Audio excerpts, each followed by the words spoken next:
Just do like a snap at your microphone. Just to sync up the sound.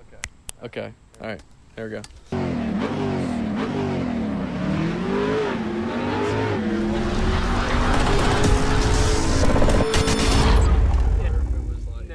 Hello and welcome to the Apex Enthusiast podcast. Today we are going to be talking about some car news in the past week as well as F1 over the past 3 weeks. And on this episode we have a very special guest, Brandon Wallace, a very good friend of mine. He has brought his Subaru WRX STI out today, so we're going to get into it. So to start with some car news, the brand new Porsche Mission R. It has been said to be fully electric, which is kind of crazy from Porsche. Like, they said that they didn't want to at first. They were trying to come up with some, like, new gasoline that was, like, I don't know, very, like 1% milk, but like gasoline or something like that. So it produces over 1,000 horsepower, which is pretty nuts. Respectable. And it also has multiple cameras inside and outside of the car. So it's kind of like a GT3 car, but like a Twitch streaming GT3 car. So they're kind of, the idea is that you can live stream from inside the races, from inside the car. So they have multiple cameras that you can look at and I guess live stream and stuff. Yeah, it's kind of interesting what they're going with, but I mean, hey, they said now it's the future of what they're going forward towards. So do you think like Porsche's now saying like we're just going to go electric, like screw it, or like do you think it's just? I mean, they said they didn't want to. Then they had the the Taycan. Yeah. Which was, I wouldn't say, wildly successful, but, yeah. People like it. Yeah. So I'd like to think that they're going to keep their roots with, like, the GT2, GT3 RS, things like that, yeah. But it's the way of the world. I mean, Jaguar said something along the lines of in the next 10 years, all of their cars will be electric, and other manufacturers are following suit, so who knows? Yeah, it's kind of crazy. Plus, it's a GT3, like fully electric GT3. Isn't GTE also? That's not fully electric, right?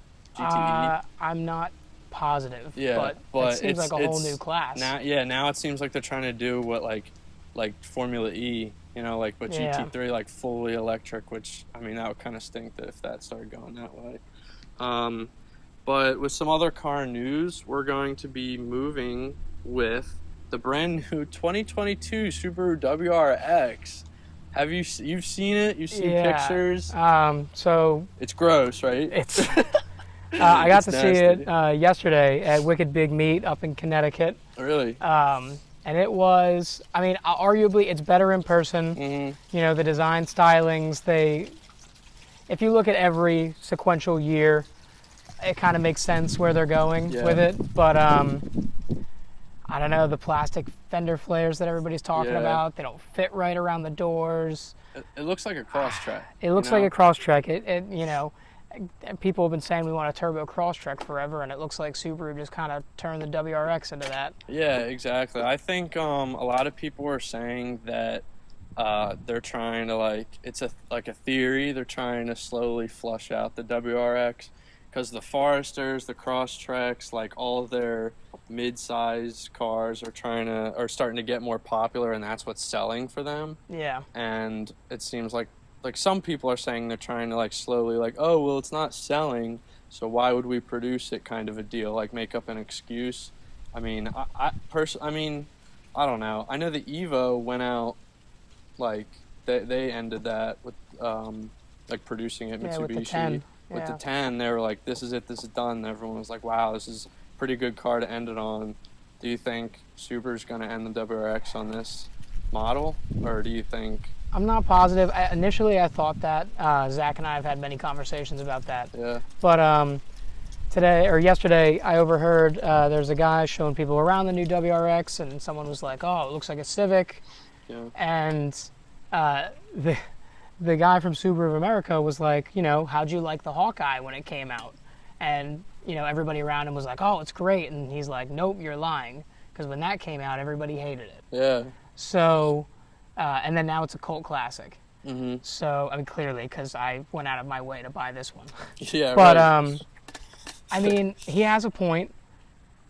He also said that, people didn't like the 2015 to whatever 2020 model, but that's one of their best-selling WRX and WRX STIs ever. So, and honestly, it showed at Wicked Big Meat, like that's the majority of the Subarus that were there. So, I mean, he could be onto something. It could be that that's, just the new design language, and people are going to say they hate it, but people are still going to buy it, Yeah, so the new Subaru has a 2.4-liter flat four, and it says it's going to produce 271 horsepower, which is only 3 more horsepower than the last model. So it's nothing impressive, The torque is supposed to be better. All right, well, whatever. I mean, I get it. Torque puts the power down to the road, but when you advertise that it has more horsepower, but the number's 3. Yeah, it's not very impressive. You're not impressing but also, also, people. They're saying it's bigger, which means more space for storage and passengers. Why not just make another hatchback? Yeah, exactly. Like, it's kind of. I mean, it would be kind of cool if they made like a hatchback. A hatch would be great, or even a wagon, going back to their roots. I don't think they won't doing that. They won't. So I have seen some people like edit it and like Photoshop it to like make it look like modded or like an STI version. Yeah. And I mean, it seems like they could pull it off. Like if they didn't have, there's someone grinding over there, but that's all right. It seems like if they hadn't made the STI version and it was better performance-wise, better, like I think they could pull it off personally.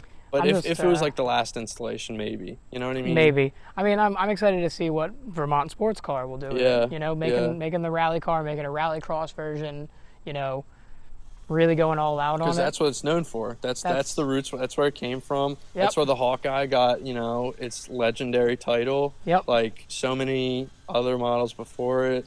Like it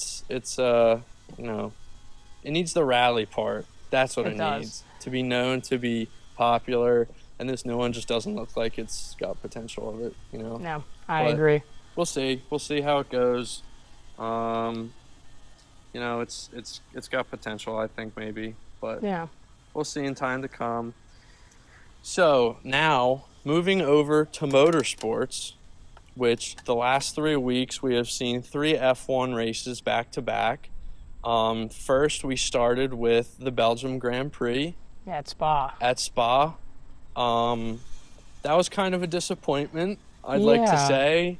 I understand the drivers wanting to be safe. Yeah, that's 100% understandable. The rain was pretty torrential, but I mean, they've driven in rain before. Yeah. But it did give George Russell his first podium. So that's pretty George cool. Russell first podium. And I mean, which is killer. It's funny to watch the people say he didn't deserve that one, but I mean, if you qualify that strongly in a Williams of all cars, I think you deserve that podium. Yeah, 100%. So, I think the race was not overly. I mean, it was interesting as far as the shortest F1 race in history or whatever it was. Yeah, it was like what, 2-3 laps? Yeah, 3 laps, something like that. And the fact that you'd see Russell on the podium and Nikita Mazepin with the fastest lap. Yeah. What was that?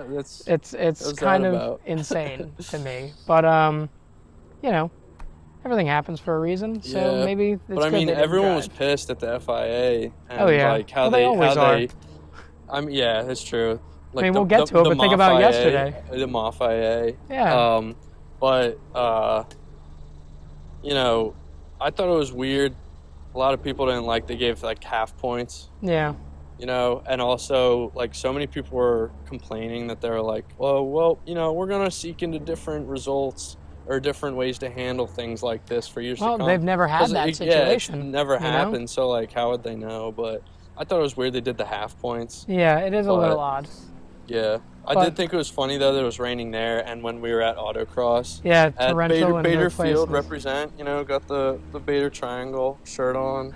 I was actually going to wear mine today. Really? I was thinking, if you wore yours, I was going to have to change my shirt or something like that. But, yeah, representing Bader. I didn't get to talk about the Autocross yet, but I probably will a little later. Yeah, well, we should have Zach on, too, and I'll talk about Autocross. Yeah, for sure. Yeah. So, after Spa, there was the Dutch Grand Prix, Yes, which was Zandvoort. super exciting.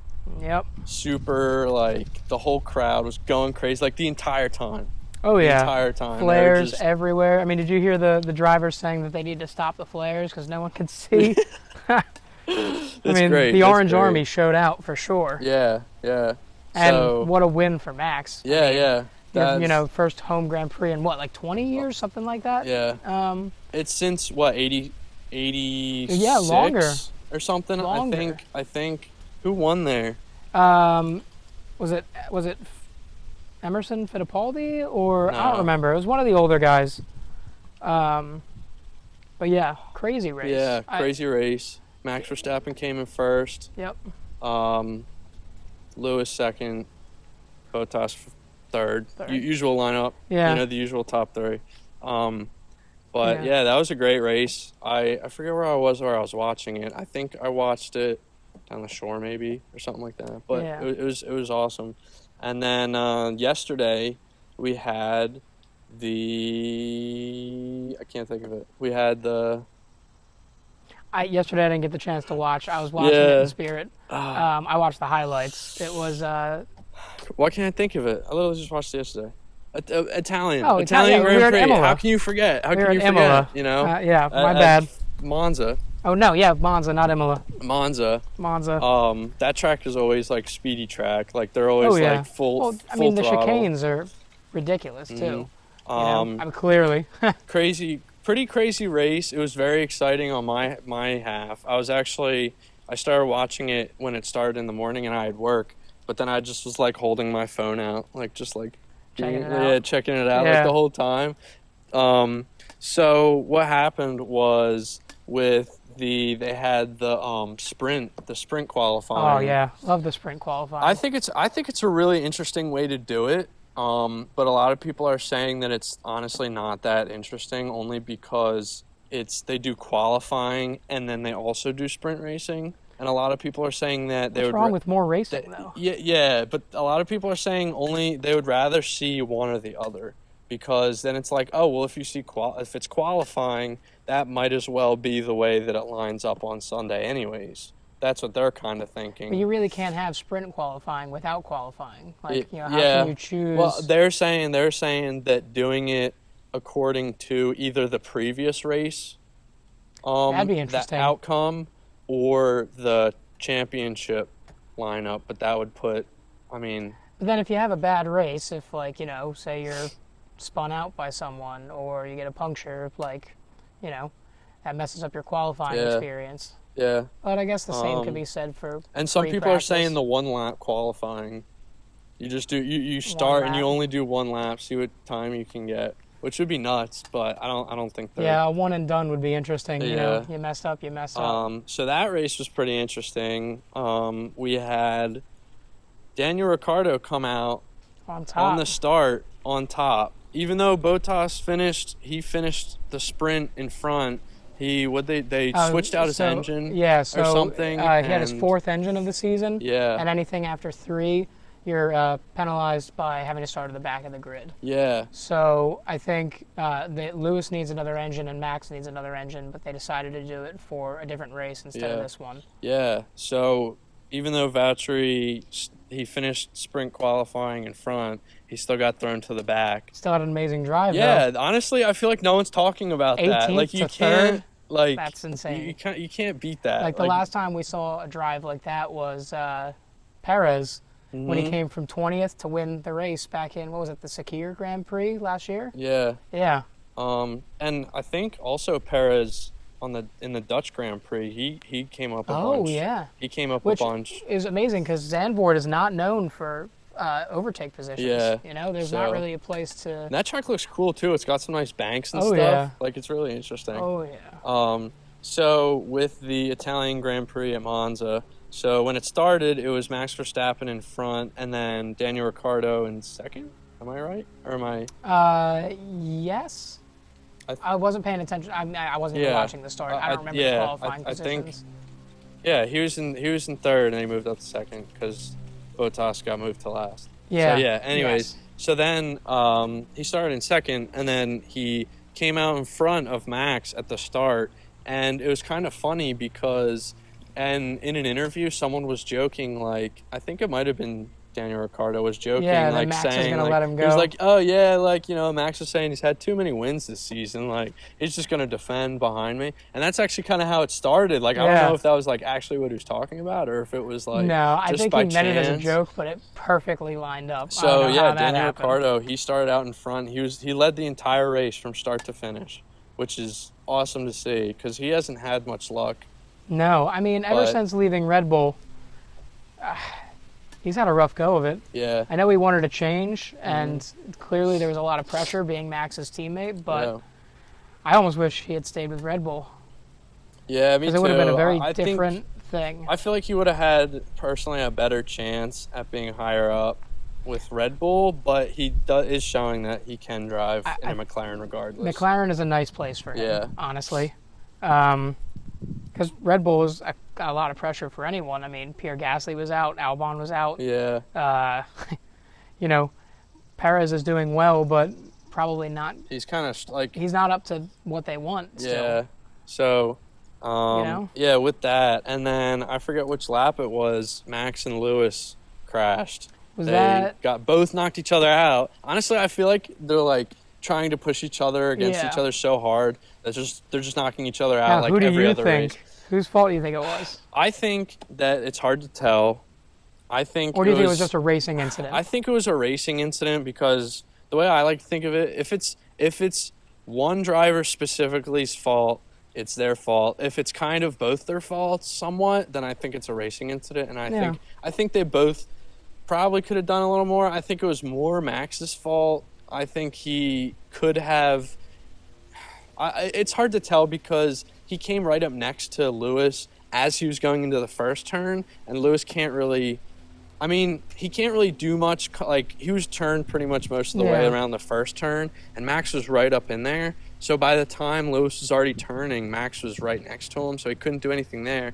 But then the next turn out of the chicane, I feel like Lewis probably could have left some more space, but also Max kind of shoved himself in there. You got to think about turn 4 of the race, though. Lewis had to go over the curbs because there was no room. Sausage curbs. Yeah, had to go over the curbs, no room. Yeah. You know, Max very well could have done that. I understand. And Max did hit a part of the one curb. Oh, yeah. So, but he could have cut it.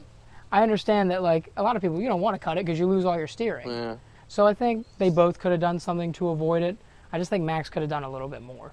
Yeah, me too. I feel like, well, also Lewis is coming out of the pits, so it's not like they're battling from whatever the last turn. And I know Max was probably trying to like, oh, well, if Lewis is coming out of the pits, he's probably not going to have a lot of speed. So I'm going to try and just swoop up around him, maybe get in front of him around the first turn. Plus, he had a bad pit stop. So yeah, exactly. Really needed that.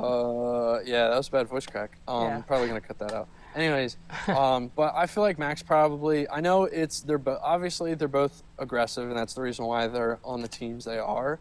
But like at a certain point, like how aggressive can you get before you just knock each other out every race? Like, I mean, it's kind of ridiculous. Now, like, no one really, it's like, I don't know. It makes it just so like, what's the word? Like, you can call it before. You can call it before it happens. Yeah. You can foresee it happening. But also, then Lewis was like, oh, well, it wasn't my fault. And then Max was like, he squeezed me. And it was like, okay, you could see both. But then also... I just think racing, like, aside, Max didn't even get out to check on him.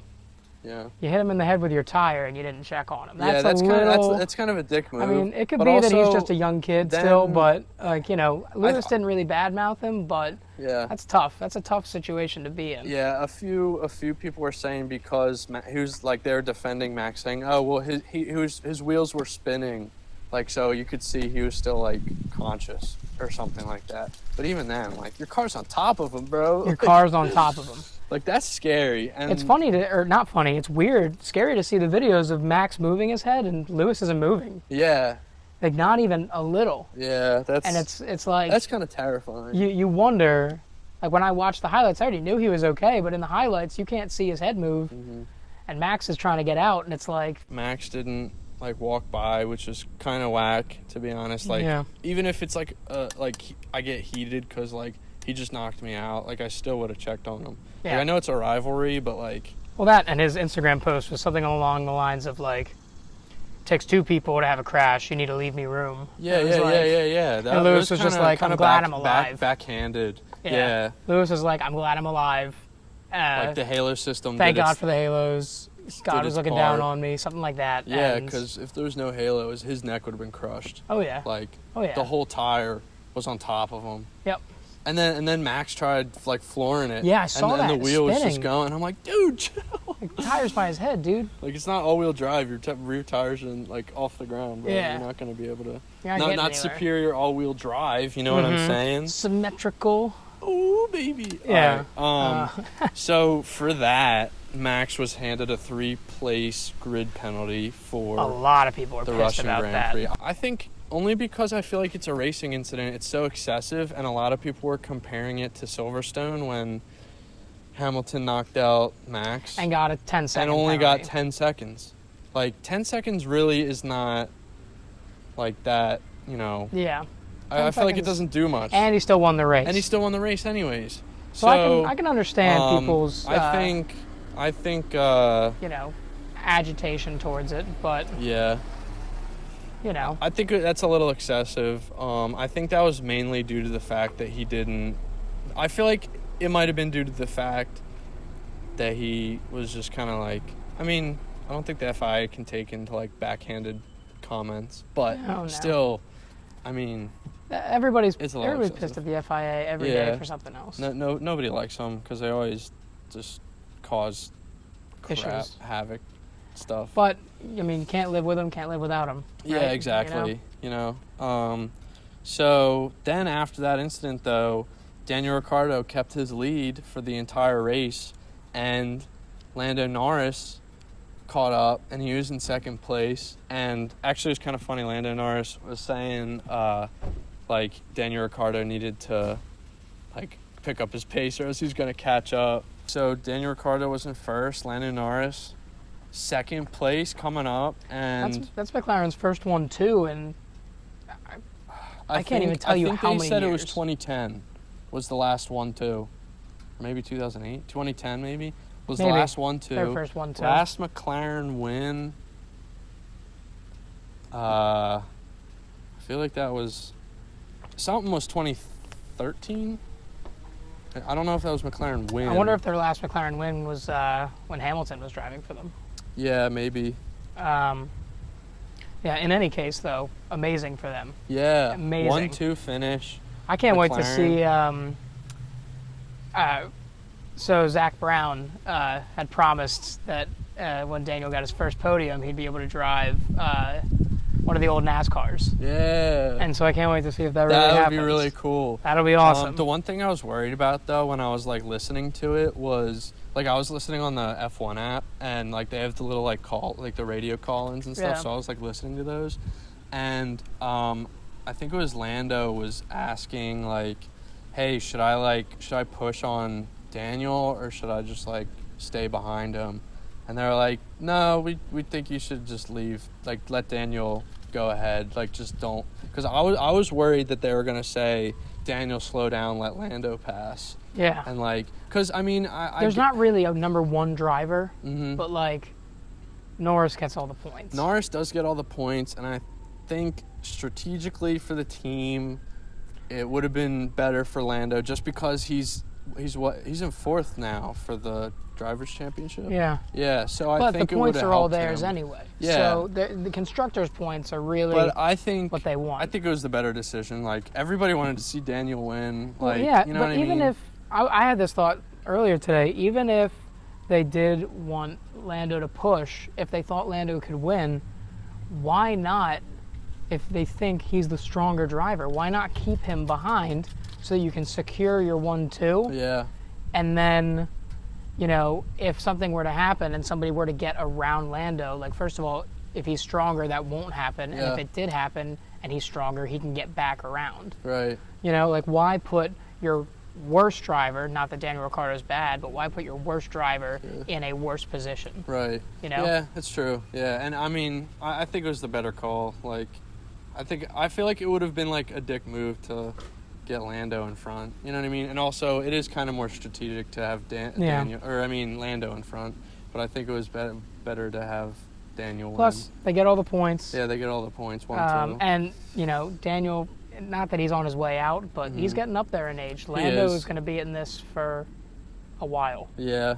He'll have plenty of podiums, and he's probably going to be He's had world plenty champion. of years, but I think he has plenty of years to come too. I think he has at least a handful. He's going to be a world champion. Yeah. I think. I hope so. Like, that would be McLaren amazing. hasn't been a great team in total. Like, they've been getting better each year, but if he's put in any other team, he could be doing some real damage. I mean, look at how much Carlos Sainz improved going to Ferrari. Yeah. Yeah. And Ferrari's been having a rough go of it, and they still been doing well. Yeah, they finished up there like top 4 and 5 or 6 and 7, I think. I think so. The way it worked out, because Perez got the 5-second penalty, Charles Leclerc got 4th, and then sadly Carlos Sainz got bumped back to 6th. All right. So well, that's still good pretty points. That they're just shy of the podium, but still good points. But so and Valtteri was able to clinch in 3rd. Yeah, honestly, again, amazing that's drive. the thing I feel like no one's really talking about is how fastest Valtteri in qualifying, one qualify sprint, and 18th to 3rd.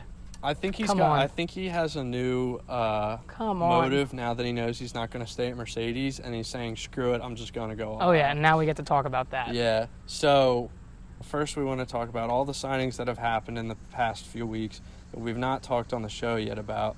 So first, well, I guess you have to start with Kimi leaving. Kimi Raikkonen announcing, what was it, at Spa, did he say? After Spa? No, it was after Spa he announced it. I mean, Kimi's been in it since 2001, I think, was Kimi's debut year. Yeah. He was with Sauber Petronas team. So Sauber was, they were with Alfa Romeo for a while. Yeah. And obviously Mercedes, Petronas, Motorsport. Yeah. They're clearly that's the two teams, but that was his start, and he's had his run, he's announced that the one-time championship, he won once, right? Yeah, he won once. Yeah, one-time world champion is retiring after the season, which it's sad to see. Everybody loves Kimi. He's such the Iceman. The Iceman. Yeah. But such a character. I think he's had his time, and it's not really like F1. He said it's his hobby. So I think he's had his time. Yeah. He's done his runs, but I don't think he sees himself going anywhere with it at this point, at Alfa Romeo at least. So he announced his retirement, which opened up a seat at Alfa Romeo, and Alfa Romeo then announced that they were going to sign Valtteri Bottas for the seat at Alfa Romeo. I think it's exciting. I think it is too. I think he really has some skill to show off. Oh, yeah.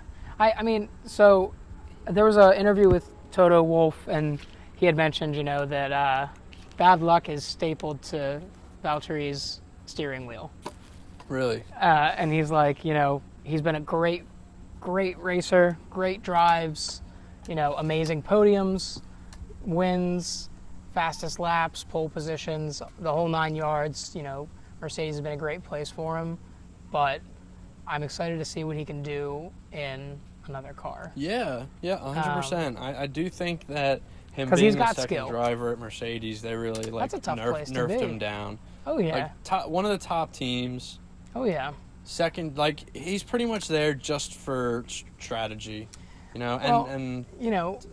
George going to Mercedes. Yeah, now George going to Mercedes though. The reason, I feel like the reasoning is George's contract was up with Williams. Mm-hmm. If he were to sign again with Williams, then he'd be a Williams driver. Mm-hmm. And being that he is also a Mercedes, Mercedes junior driver, right, I guess. Right. And seeing the amazing things he can do with a not so amazing car, if you're Toto Wolff, you really have to be thinking, is this kid going to be a world champion? Is he going to be the future of Mercedes? And do I want him in my car? Right. Is he going to be the future of Mercedes? Because, Lewis is getting up there too. Mm-hmm. Lewis is, I mean, arguably one of the best drivers in history. Mm-hmm. Easily. To be honest. But. Whether people like him or not, he's amazing. Mm-hmm. But you got to think, it's tough to pair anybody up with Lewis. Right. But who is going to last the rest of the years. And who has potential? Who do you know has potential? And George Russell fits the bill. And a kid in a Williams it's qualifying.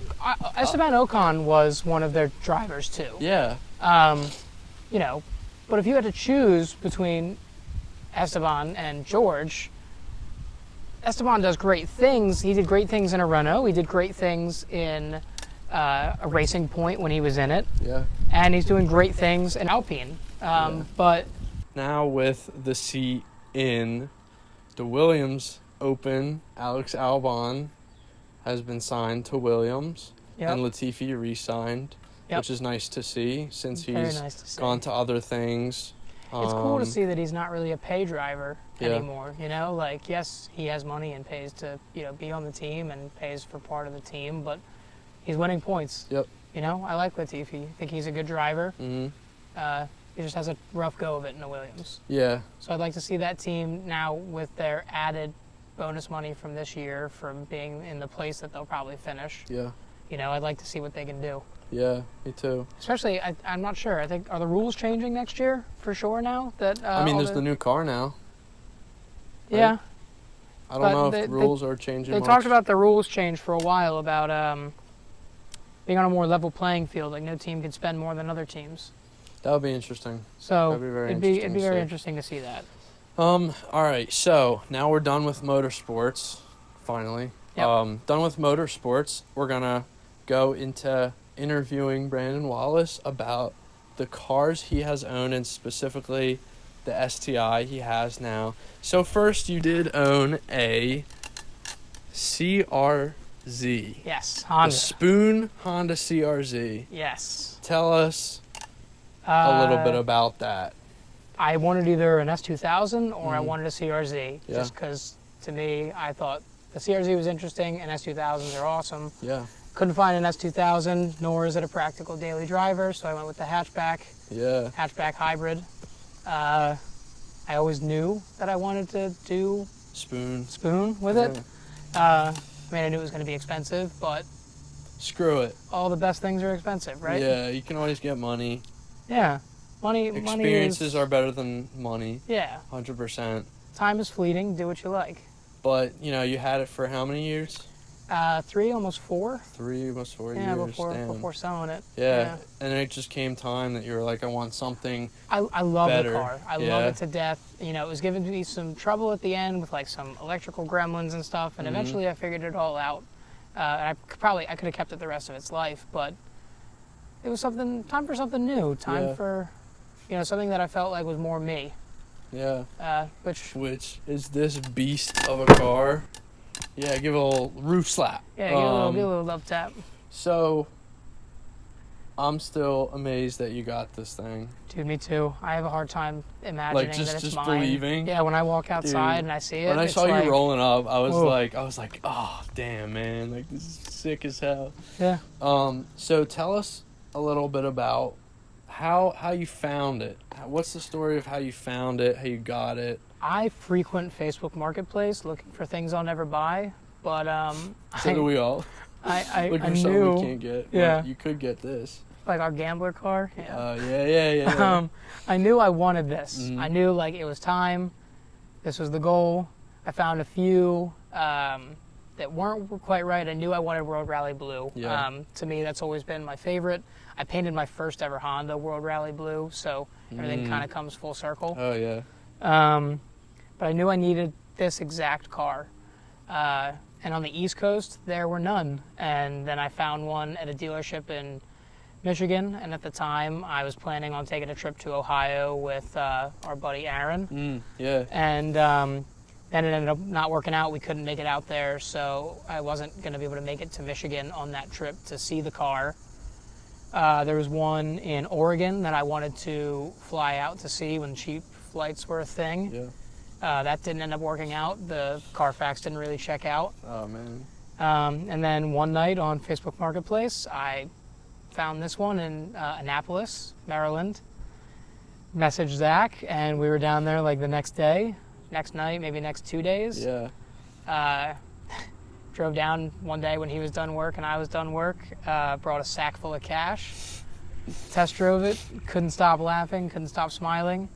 I used to live in Maryland, so I had some buddies who lived close by. They met us at the guy's house. Cool. One of them, he owns a 2014 STI hatch. And That's so cool. he came, checked it out, see if it was, Subi guy approved, and drove it away that night. That's crazy. And yeah, The best deals are made last minute. Oh, it's meant to be. On like, it happened so quick. It was meant to be. I That's mean, the the thing, it guy happened so wanted quick. like way too much money for it, but Mhm. every other person, like he said, he had over 200 messages about the car. Wow. And I was just the only one that said, I'll be there tonight or I'll be there tomorrow. That's usually how it goes. And, It's quick. he saw the cash and his eyes got wide and he took the deal. Because you got it and you didn't really tell anybody, and No. Zach didn't tell anybody, and he was like, he's like, I'm just going to Maryland with Brandon for something, and I knew you were getting a car, but I didn't know what car, and I was trying to think, like, is it like, I don't know, a GTR? Is it like something like, I don't know, like I didn't know what you were On my looking for. teacher salary? Yeah, right. And then eventually started like putting like Snapchat stories and stuff. Yeah. And I was like, no fucking way. I was like, no way, bro. That is the coolest shit. And I like texted you. I was like, dude, no way. And you're like, I forgot yup. that I was gonna like surprise you with it, and I was like, oh no, like Snapchat. Yeah, no, I was so pumped because I remember seeing it before and I was like, oh, maybe that was just like in his neighborhood or one of his buddies or something. Yeah. And then you like showed it like in it, like in the driver's seat, like the steering wheel. It's like, bro, like every time. Oh my god, it's gorgeous. amazing. So, I mean, what have you done so far to it?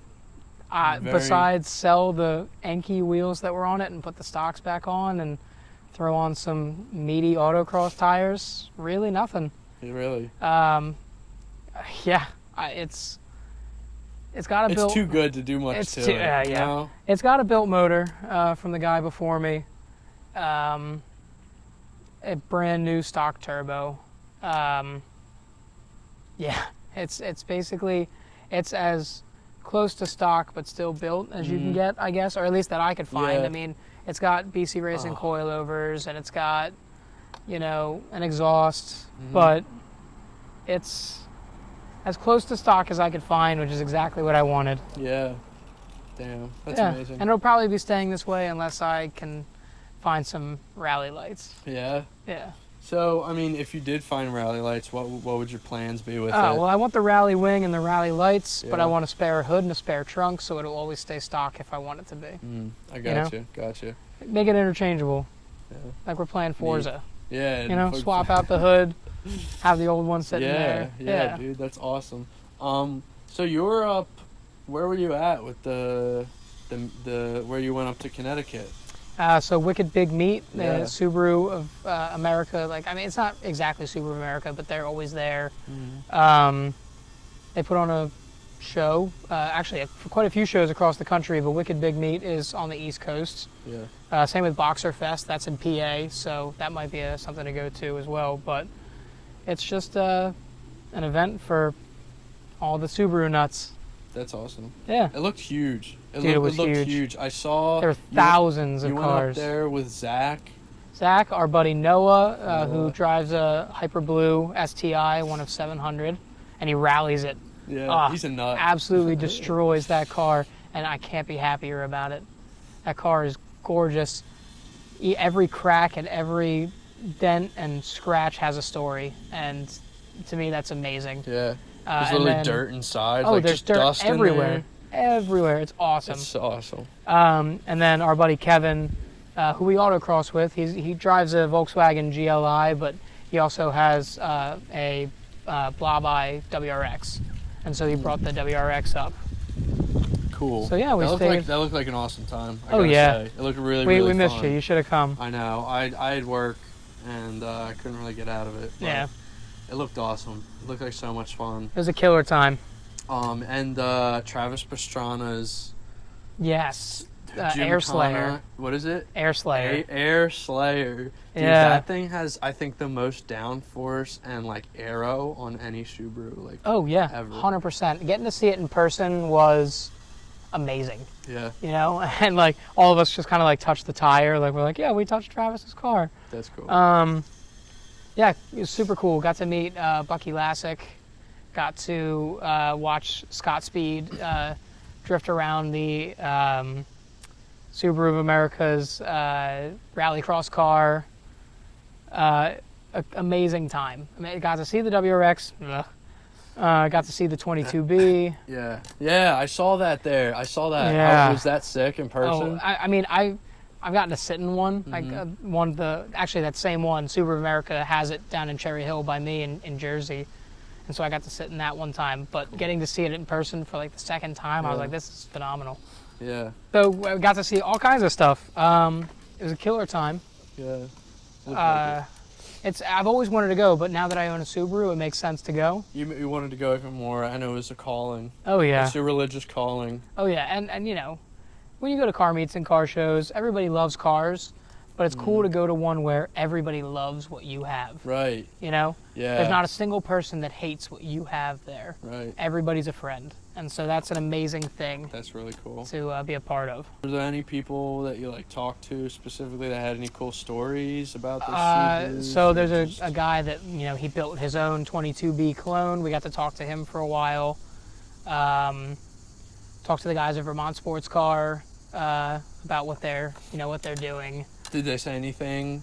No. Are you allowed to say? No, they didn't say anything about the new WRX, but they are coming out. Like they came out with a brand new, like the rally wing for the VA chassis, the 2015 and up chassis. Oh. That's that and an exhaust. So they released that at the event, so that was cool.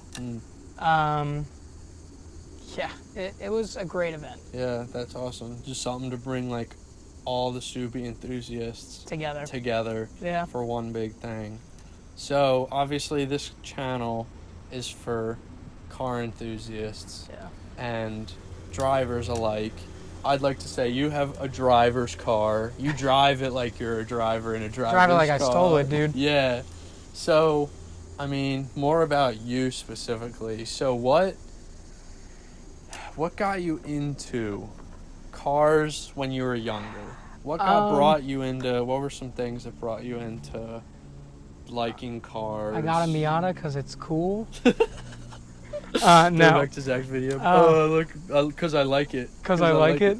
Made you decide, I want a Miata. I want a Miata because I liked it. No, I got my first car.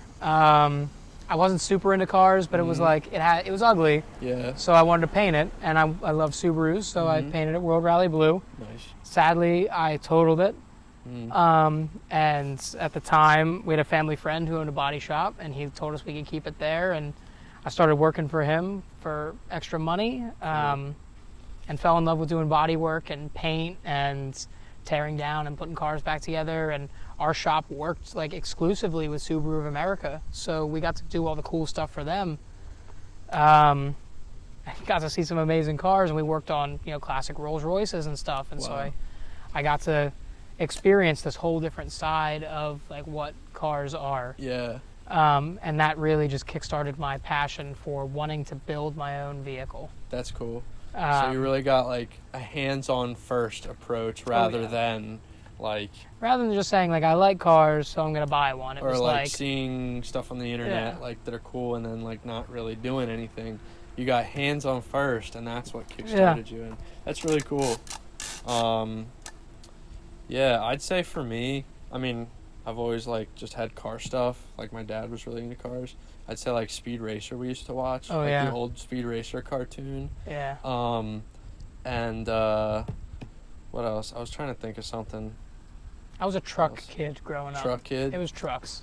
And then sitting in the back of my pickup. Exactly. Truck. I wanted a Humvee more than anything. I really? Still kind of do. Like the original Humvee. Yeah. No, like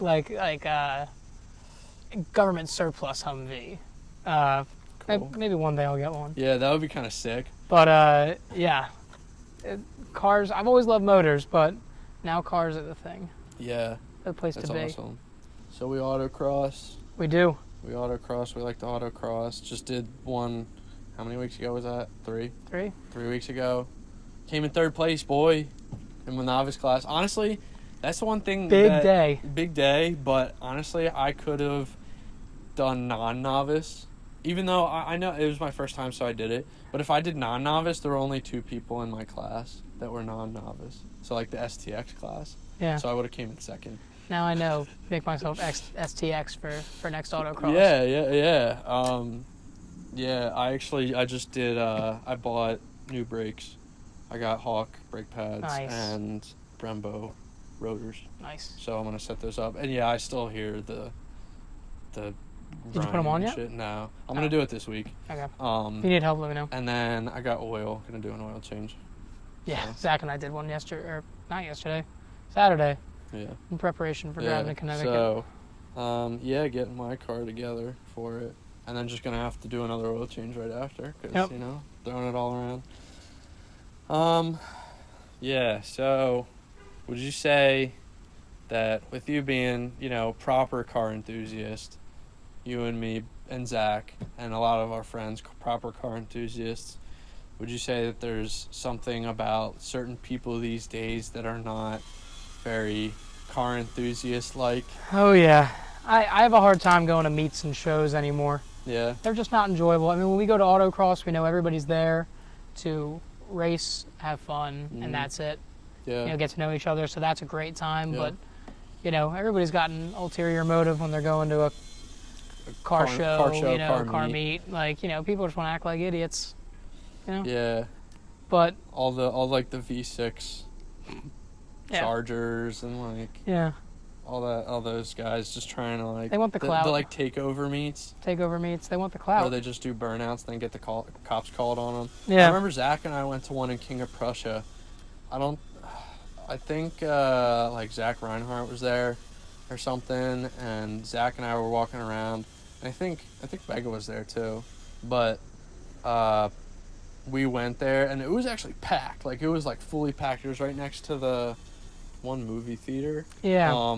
Zach's taken me there before too. And it was so packed, and people just started doing burnouts and shit, and it was just bro, that's there were some kind of nice cars, and it was snowing. It started snowing. So that's cool. It was pretty cool. It's a good time. But people started doing burnouts, and the cops came, and everybody was like, "Oh, we gotta dip, gotta leave. Oh, go to the second spot." And it's this isn't very fun. You don't get to talk to people really, No. It's just people come either in a group and they just walk around and stuff, and just I don't know, do whatever, or they're just doing dumb shit where they're doing burnouts, revving their engines all the way up to the red line and then just blowing their cars up. It's crazy. But, yeah, I mean, that's why I kind of wanted to do this podcast, was to try and bring more like-minded people together. You know what I mean? Me, you, Zach, Noah, Aaron, all of us to do autocross and stuff. We're really just trying to... We've got a good group. We got a good group, but also we actually enjoy cars. For what they are, and we respect them, and we actually see that certain cars have a history and a good quality. The STI has the rally history. That's something that makes it legendary, and a lot of people today, they either don't know it or just don't care, and they just slam them on their nuts, and it's I feel when you take a Subaru and do that, it's disrespectful almost. You know what I mean? I mean, to each their own. Some can look good, but some can look good, but it's just not for me. To a certain point, it's come on now. You know what I mean? But I wanted to do this to bring a lot of people together, and also if there are people that don't really I don't know, they don't have a group maybe, and they're really into cars, and or they don't really know where to go and stuff. You can find those people. You can, and I think that talking to people at meets and really just trying to figure out what their stories are, I think that's where it starts. I mean, I had a conversation with Zach on the way home from Connecticut last night. If I hadn't talked to Caitlin and Aaron at a car meet, 4, almost 5 years ago now, or maybe, 4 years ago, I guess. Yeah. We wouldn't have been friends. Yeah, exactly. And then if I hadn't,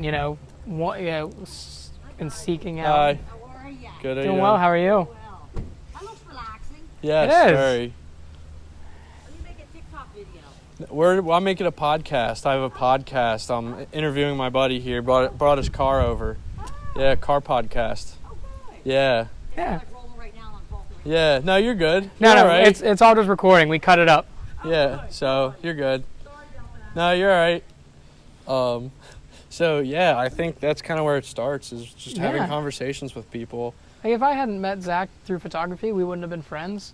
I met Noah because I went to a rinky-dink little car meet, and he saw like a set of white wheels I had on my car, and he asked if he could buy them. Yeah. And then I've been friends with Noah ever since. Mm-hmm. It's insane to think about. Yesterday and the day before, that was like what we did. God, 10 hours of driving and hours of walking around looking at other people's cars, and stayed the night at an Airbnb, and the four of us had probably one of the best times we've had in a long time. And it wouldn't have happened if you didn't just and it was such ask a question, ask about their car, Exactly. like say, hey, I like your car, or hey, you have great photography. Can I hey, buy your wheels? I'm new to the car scene. Like, I want to know more about Subarus, or I want to know more about your car. How'd you do this? How does this work? And they have the knowledge to tell you, and that could just form a relationship that creates the most amazing experiences that you'll ever have, and it involves cars too. Yeah, so to anyone listening that is looking for that, like, that's what you built this for, you know? Yeah, exactly. You go out and find it, and Go it's out not and find as it. hard as you think it is. It's as easy as just saying, what's up? I like your car. Because if you're watching this, or listening, you like cars, so you would like if somebody said they like your car. Exactly. And you talk to them. So and it means a lot. And just do it to someone else. Yeah, exactly. And if someone asks you about your car, like, it's honestly, it's one of the best feelings when someone asks you, like, hey, you have knowledge about something I don't have knowledge about, and I want you to tell me the knowledge that you have. Yeah. And it's just like, it's so great to have a connection with somebody like that. Just asking about someone's car could do for you. It could just create a whole new relationship experience. All my best friends now are people I met with cars. Yeah, and that's the thing I love about cars. It's one of the things in this world that everybody can just have a common interest, and that's it just creates so much around it. Yep. Like, you could joke and laugh and say, like, oh, it's a community, but it's a community of people. It is, yeah, it really is, and it's something that everybody can just like and have a common ground upon, and then just create something out of it, and it just brings experiences, laughs, smiles, like everything. Something that I feel like can't bring a lot of other things, Yeah. It's one of the things, and with us, maybe for some people it's like a hobby, but for us it's like a lifestyle. You know what I mean? So, you couldn't say it better. Yeah. It's a lifestyle. It's a lifestyle, and that's what makes us car enthusiasts. It's what we do, and it's what we have. It's our passion. It's our passion, exactly. And there's nothing else like it. So yeah, if you're listening and you're interested in cars, subscribe to the YouTube channel. Follow the podcast on Spotify, Apple Podcasts, Google Podcasts, and even if you're not into cars and you just want to hear some interesting stories from people like Brandon or my brother Zach from the last video, or other stories in general about cars and racing, I think the next video I'm going to do is the deadliest year in racing, 1955, with the Indy 500 race that year, and Le Mans that year, deadly race of 24 hours of Le Mans. So thank you for listening. Thanks for Brandon for coming out here. He lives in Jersey, so it's like 45 minutes to an hour drive, but I'm glad he could come, bring his gorgeous Subaru that I'm probably going to take for a drive right now. So thanks for listening. Thanks for coming out. Of course. Thanks for having me. Yeah, of course. Till next time, as always, the Apex Enthusiast is all things driver and all things enthusiast. Thank you so much for listening.